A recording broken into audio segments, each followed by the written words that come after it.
Hello students, I am Salu Singh, your English teacher from CMG Institute of Education, Bankat, Motihari, and today I am going to complete your chapter, which is your first chapter, the sentence.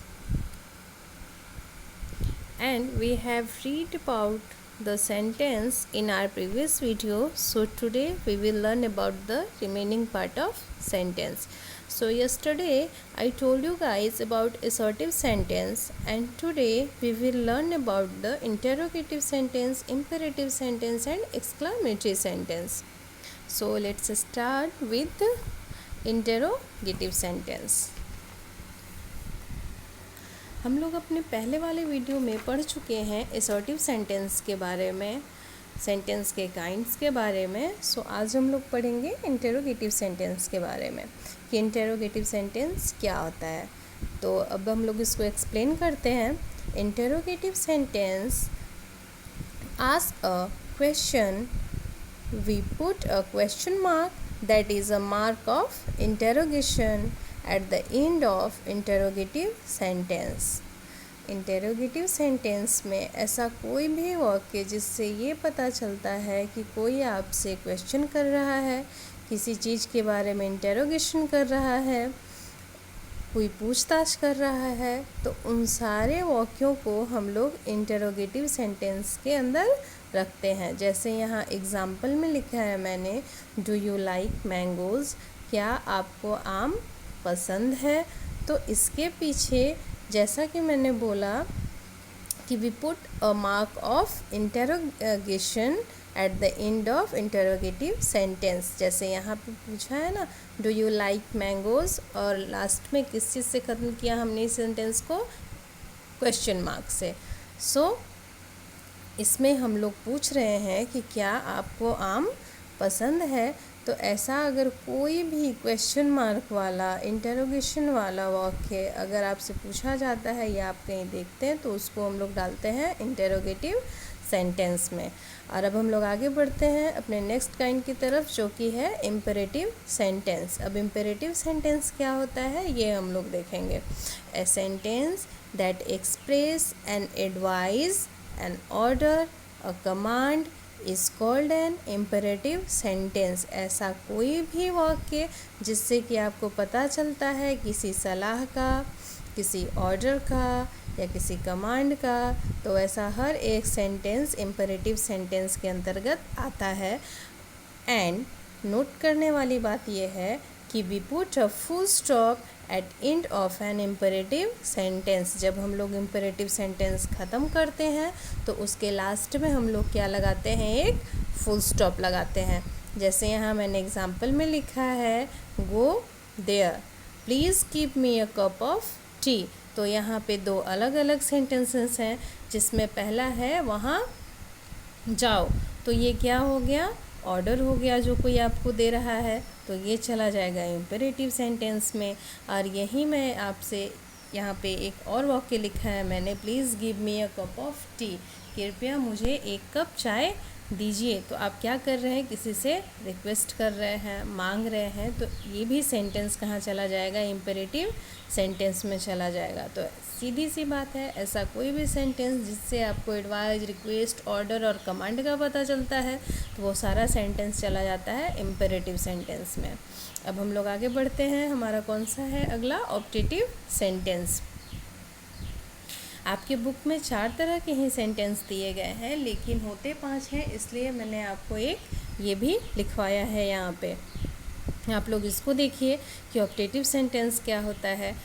A sentence that express a wish or prayer is called an optative sentence. ऐसा कोई भी वाक्य जिससे कि आपको किसी दुआ का या किसी इच्छा का पता चलता है, तो ऐसा हर एक सेंटेंस किसके अंतर्गत आता है, ऑप्टेटिव सेंटेंस के अंतर्गत आता है. जैसे इसमें लिखा है मैंने एग्जाम्पल में, मे गॉड ब्लेस यू, भगवान आपकी रक्षा करे. तो ऐसा सेंटेंस कहाँ चला जाएगा, ऑप्टेटिव सेंटेंस में. और इस सेंटेंस को ख़त्म करने समय हम लोग लिखते हैं a mark of exclamation, exclamation is put in an optative sentence. जब हम लोग ऑप्टेटिव सेंटेंस ख़त्म करते हैं तो उसके लास्ट में हम लोग उसको जब ख़त्म करते हैं तो उसके पीछे देते हैं हम लोग एक एक्सक्लेमेशन मार्क। अब आते हैं हमारा लास्ट काइंड की तरफ, जो कि है एक्सक्लेमेटरी सेंटेंस।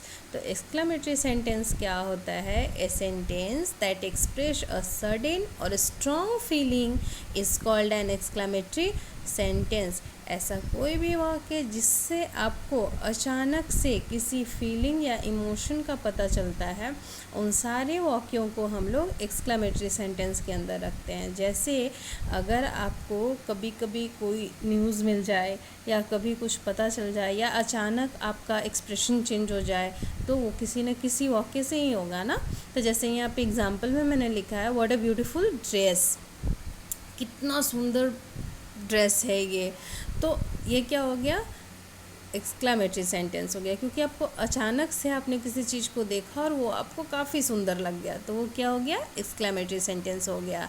और ऑप्टेटिव सेंटेंस की ही तरह एक्सक्लेमेटरी सेंटेंस में भी we put a mark of exclamation at the end of an exclamatory sentence. हम लोग क्या करते हैं? एक एक्सक्लेमेशन मार्क देते हैं इन एक्सक्लेमेटरी सेंटेंसेस को ख़त्म करने के बाद भी। तो ये आज हमारा काइंड्स ऑफ सेंटेंस भी कंप्लीट हो गया। कल हम लोगों ने देखा था कि सेंटेंस किसे कहते हैं, काइंड्स ऑफ सेंटेंस कितने होते हैं, असर्टिव सेंटेंस क्या है, असर्टिव सेंटेंस में अफर्मेटिव सेंटेंस क्या है और नेगेटिव सेंटेंस क्या है। और आज ये बचे हुए थे हमारे 4 kinds, interrogative sentence, imperative sentence, optative sentence और एक्सक्लेमेटरी सेंटेंस। तो आज ये चारों हम लोगों ने कंप्लीट कर लिया। तो अब हम लोग बढ़ते हैं इसके आगे एक्सरसाइज की तरफ। तो ये हमारा एक्सरसाइज है जो कि हमारे बुक में दिया गया है। तो हम लोग इसको देखते हैं अभी क्या है। ये हमारा प्रैक्टिस एक्टिविटी ए है। Read the following sentences and right the kind of each sentence against it. The first one is done for you. जो सारे सेंटेंसेस जो नीचे दिए गए हैं सबको पढ़िए और बताइए कि ये कौन सा सेंटेंस है, इसके अगेंस्ट में इधर साइड लिखिए, जैसा कि पहला आपके लिए किया हुआ है। अब मैं यहाँ पे सेंटेंसेस को पढ़ती हूँ और बताती हूँ कि कौन सा सेंटेंस क्या है और आप लोग इसको घर पे कंप्लीट करेंगे। जैसे यहाँ पे एक पहला लिखा हुआ है sentence, his father is a doctor. उसके पिता जो हैं वो क्या हैं? एक डॉक्टर हैं।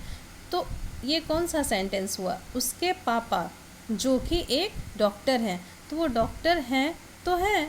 तो ये क्या हो गया? जब हम लोग एशर्टन या कोई स्टेटमेंट देते हैं किसी चीज़ के लिए, किसी वाक्य से किसी चीज़ के स्टेटमेंट का पता चलता है, तो उन सारे सेंटेंस को हम लोग किसके अंतर्गत रखते थे? असर्टिव सेंटेंस के अंदर। तो ये क्या हो जाएगा? असर्टिव सेंटेंस हो जाएगा। यहाँ पे दूसरा है, do you know our principal? क्या तुम जानते हो हमारे प्रधानाध्यापक को?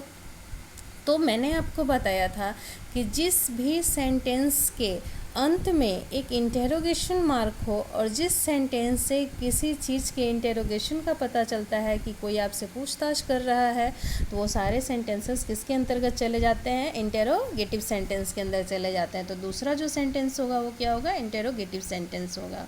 सो तीसरा है यहाँ, well done, keep it up. यहाँ पे क्या है? एक्सक्लेमेशन मार्क है, तो ये कहाँ चला जाएगा? एक्सक्लेमेटरी सेंटेंस में चला जाएगा। इसी तरह से यहाँ पे जितने भी सेंटेंस दिए हुए हैं, यहाँ पे 12 हैं पूरे, तो आप लोग इसको घर पे कंप्लीट करेंगे। So your homework is do practice activity A at your home, and you will remember all the definitions shown in this video just like the previous video and note in your fair copy. That's it.